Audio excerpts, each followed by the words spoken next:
Hi, this is Vance Johnson again with Inside the Moving Business. Today, before I go on, I just want to thank all of you guys for watching my videos. I know that you're going to be learning a lot from them.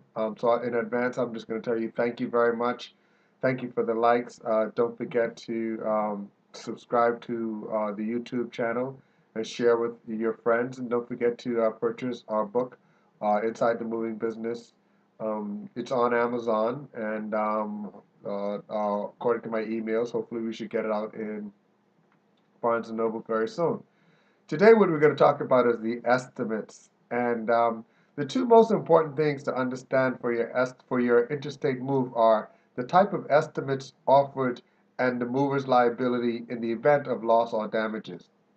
As you look further or understand further, you will understand and you will discover, as by watching these videos, you will discover that movers offer different type of estimates. Two in particular is binding and non-binding. The type of estimates you select determines how the charges for your shipment will be calculated. The estimate provided by your mover will notify you of the two liabilities coverage options. One is full replacement. Okay, and the other one is what they call waiver of full replacement, which is like 60 cents per pound. Okay, meaning that and the difference between that right now, I'll break in and tell you the difference between that right now is that uh, the full protection value evaluation, you have to pay for that actually. And the 60 cents per pound is like if you had a TV and it got broken or a table and it got broken, it is unrepairable. It's 60 cents per pound that they'll give it back to you. So if it's $500, it's basically 500 times 60 cents. Okay, so which probably be like $30. So if you have valuables that are very, what I would do normally, what I would tell my customers is, you don't need to have a full replacement on all of your items because the movers are not in the business of crashing and messing up your items. Um, but what you can do is like if you have a grandfather clock or a piano, you can have you can take out insurance on those, full protection on those. The one thing that I will tell you that they don't want you to know, uh, as long as you have movers insurance, your movers insurance covers you for 30 days. So if you're moving and something happens to your items within that 30 days from one place to the next, it should be covered. That's something that they don't like to tell you, but that's what it is. The mover's liabilities is discussed in details in the next, in the next segment that I'm going to give you. Now, the FMCSA requires your movers to provide written estimates on every shipment transported for you.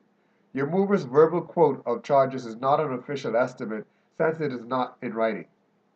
Your mover must provide you with a written estimate of all charges, including transportation, accessorial, that means the stairs, the accessorial is the stairs, extra packing, packing of glass, and in advance of the charges. Um, this written estimate must be dated and signed by you and the mover.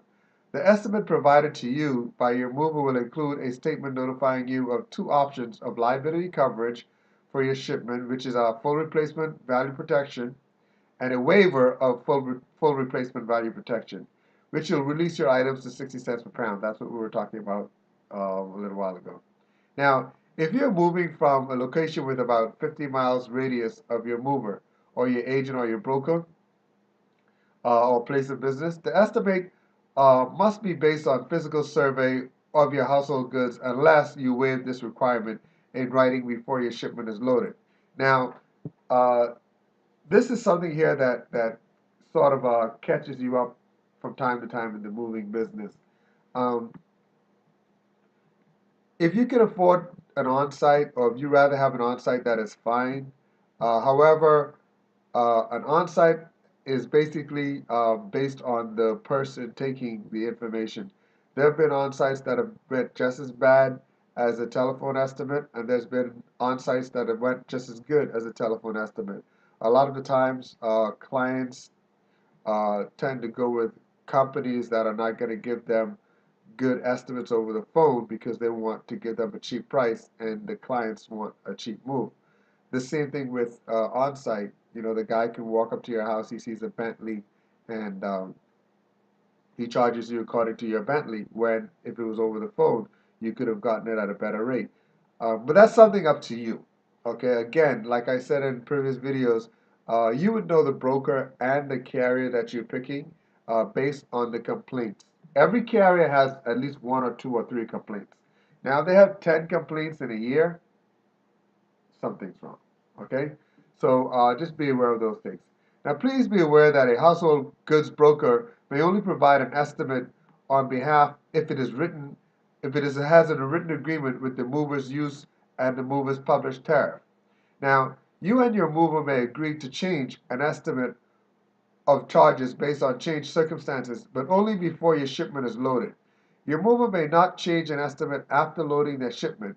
There is more information about changing of your estimate in the following sections. Now, one thing that I'm going to tell you, never leave or never sign a blank or incomplete estimate. Okay, your movers must, okay, have the information in there for you. Any mover that asks you to do something besides that, they're not the movers that you want to deal with. Okay, now the other thing that I want to go on is that I'm going to touch on this topic here where you're choosing your movers, okay, and what are you going to do on the estimate? Now, remember when I was telling you that, the movers are not allowed to change the estimate until it's loaded?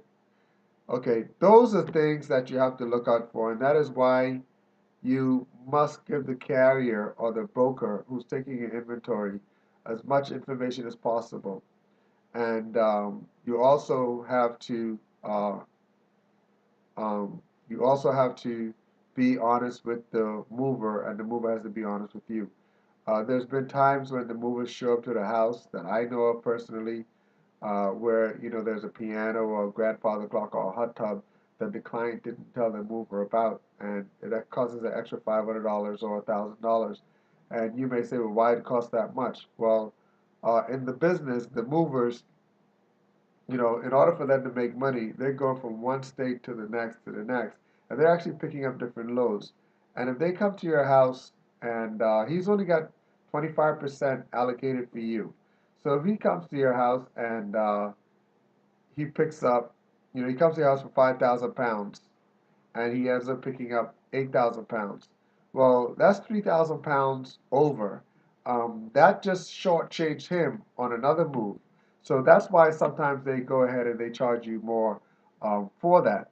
Now, the one thing that I will tell you is that don't you ever, ever let anybody load their truck without giving you the final price. Okay? The one thing that I really don't like with the lingo in front of FMCSA and everybody else, um, there's no such thing as a contract until your items are picked up on that day. If you notice, everything is an estimate, an estimate, an estimate, an estimate. Estimates change. That's why they call it an estimate. Okay? Or if someone says, it'll be approximately. Okay? Approximately means it's either 10% more, 10% less, 20% more, 20% less. An estimate is basically the same thing. 10% more, 10% less, 20% more, 20% less. Okay? So I hope you find this part of the learning on your estimates for your move helpful. Again, don't forget to like us on Facebook, follow us on Twitter. Don't forget to subscribe to our YouTube channel and purchase our book, Inside the Moving Business. You will have a lot of fun with the book. It's very, very, someone told me it reminded them of the Boiler Room. I don't want to go into details about it, but, hit us up, okay? So visit www.insidethemovingbusiness.com. This is Vance Johnson, and again, I hope you enjoyed your tutorial and the information to help you with your move. I thank you very much. You have a great day. Cheers.